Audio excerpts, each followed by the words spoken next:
باللہ من الشیطان الرجیم بسم اللہ الرحمن الرحیم وَكَم من ملک فی السماوات لا تغنی شفاعتهم شیئا الا من بعد ان یأذن اللہ لمن یشاء ویرضی۔ قرآن کریم فرقان حمید کی یہ سورۃ النجم ہے۔ اس سورۃ النجم کے پہلے رکوع کے اندر اللہ تبارک و تعالیٰ نے پیغمبر کریم صلی اللہ علیہ وسلم پر وحی کا نزول کیا اور معراج کا ذکر کیا، اور پیغمبر کریم صلی اللہ علیہ وسلم پر جو وحی نازل ہوئی اور وحی کے احکامات کو لانے والے جو فرشتے ہیں اللہ تبارک و تعالیٰ نے اس کا ذکر کیا، اور آخر کے اندر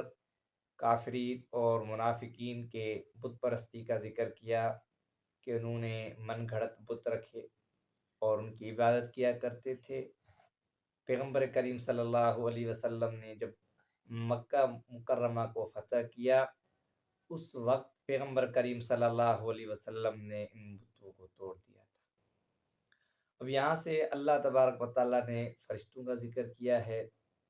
اور آخر کے اندر گناہوں کے اجتناب کا ذکر کیا ہے۔ اب جب کا ان کا جو عقیدہ تھا کہ یہ بت ہمارے جس کی ہم عبادت کیا کرتے ہیں یہ ہمیں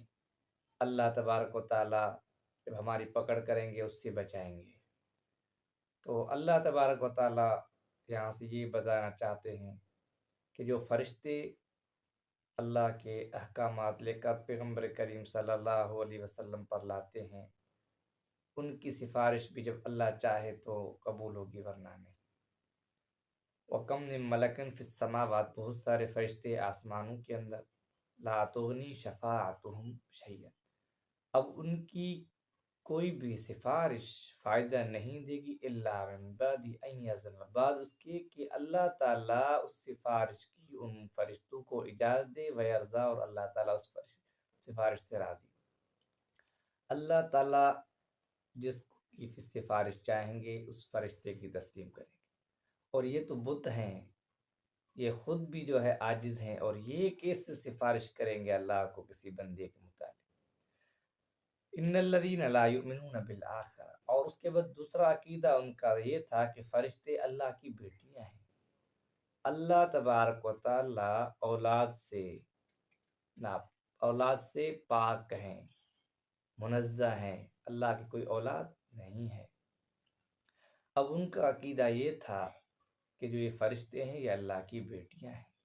اللہ نے فرمایا یہ لوگ وہ ہیں جو آخرت پر ایمان نہیں لاتے، لیسمون الملائکہ، اور فرشتوں کا نام رکھتے ہیں تسمیۃ الانثی، عورتوں کے نام جیسا۔ وما لہم بہ من، جبکہ ان کے پاس کوئی علم نہیں ہے، کوئی دلیل نہیں ہے اس چیز کی۔ ان یتبعون الا الظن، محض وہ اٹکل پہ چلتے ہیں، گمان کی اتباع کرتے ہیں، اپنے خیالات کے پیچھے چلتے ہیں۔ اور وان الظن لا یغنی من الحق شیئا، اور یہ گمان، یہ جو اٹکل، یہ خیالات ہیں، یہ حق کے متعلق کسی چیز کا کوئی بھی فائدہ نہیں دیں گے۔ آگے اللہ تبارک و تعالیٰ پیغمبر کریم صلی اللہ علیہ وسلم کو یہ تلقین فرما رہے ہیں، فَأَعْرِضْ عَمَّنْ تَوَلَّىٰ عَنْ ذِكْرِی، جو لوگ اللہ کی یاد سے، اللہ کے احکامات سے منہ موڑتے ہیں، دوری اختیار کرتے ہیں، آپ ان سے کنارہ کشی اختیار کریں، آپ ان سے توجہ ہٹا لیجیے۔ جس طرح پیغمبر کریم صلی اللہ علیہ وسلم کی مجلس میں بعض لوگ جن کے دل میں محض مفاد تھا، مقصد تھا، وہ آ کے بیٹھتے تھے اور دنیا داری چاہتے تھے، آخرت کی اور خدا کا خوف ان کے بارے میں نہیں تھا، تو اللہ تعالیٰ پیغمبر کریم صلی اللہ علیہ وسلم سے فرما رہے فَأَعْرِضْ عَمَّنْ تَوَلَّىٰ عَنْ ذِكْرِنَا، آپ اعراض کریں، دوری اختیار کریں، کنارہ کش اختیار کریں، عَمَّنْ تَوَلَّىٰ عَنْ ذِكْرِنَا، جو ہمارے ذکر سے منہ موڑتے ہیں۔ وَلَمْ يُرِدْ إِلَّا الْحَيَاةَ الدُّنْيَا، اور وہ دنیا کی زندگی چاہتے ہیں، اور صرف دنیا کی مطلب ہے اور اس کے علاوہ اور کچھ بھی نہیں۔ ذَلِكَ مَبْلَغُهُم مِّنَ الْعِلْمِ، آگے اللہ تعالیٰ فرماتے ہیں ان کی فہم رسائی کی حد یہی دنیا کی زندگی ہے اور اس کے علاوہ اور کچھ نہیں ہے، کہ جس طرح اس دنیاوی معاملات کے اندر ہم دیکھتے ہیں جو لوگ ہمارے ساتھ مخلص ہیں، ہمارے ان کے ساتھ کیا رویہ ہے، اور جو مخلص نہیں ہے، مطلب تک محدود ہے، تو ہمارا ان کے ساتھ کیا رویہ ہوتا ہے۔ یہاں سے اللہ تعالیٰ بتا رہے ہیں کہ جو لوگ دنیا کے متعلق ہی آپ کے ساتھ وابستہ ہے، مفاد تک محدود ہے، آپ ان سے اپنے حساب سے کنارہ کش اختیار کریں۔ ان ربک هو اعلم بمن ضل عن سبیل، یقین آپ کا رب وہ زیادہ جانتا ہے جو اللہ کے راستے سے بھٹکا ہوا ہے، وہ اعلم بمن، اور وہ جانتا ہے جو ہدایت پر ہے۔ وَلِلَّهِ مَا فِي السَّمَاوَاتِ وَمَا فِي الْأَرْضِ، اللہ ہی کے لیے ہے آسمان اور زمین میں جو کچھ ہے وہ سب کچھ اللہ ہی کے لیے ہے، اور اس کی نظام قدرت سے یہ نظام چل رہا ہے۔ لِيَجْزِيَ الَّذِينَ أَسَاءُوا بِمَا عَمِلُوا، اور اللہ تعالیٰ نے قیامت کا اور آخرت کا یہ جو حساب کتاب رکھا ہے، یہ اس لیے تاکہ جن لوگوں نے برے اعمال کیے ان کے برے اعمال کی وجہ سے، بدعمالی کی وجہ سے، گناہوں کی وجہ سے ان کو سزا ملے۔ وَيَجْزِيَ الَّذِينَ أَحْسَنُوا بِالْحُسْنَى، اور جن لوگوں نے نیکیاں کی تو ان کو اچھائی کا بدلہ ملے۔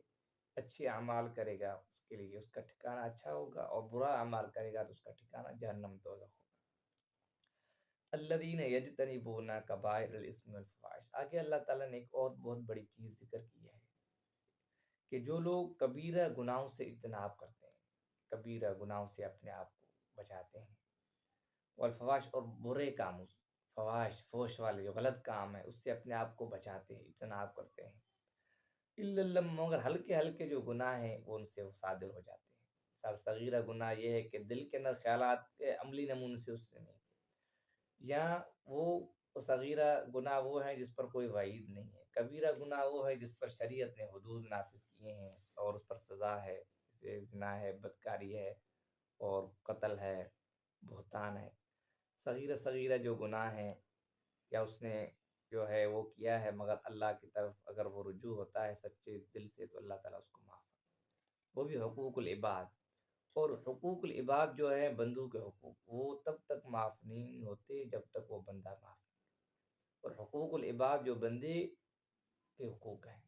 اور دوسرے حقوق جو اللہ کے حقوق ہیں، وہ اللہ تعالیٰ سے اگر بندہ توبہ طائب ہو سچی دل سے تو اللہ تعالیٰ معاف کر لے گا۔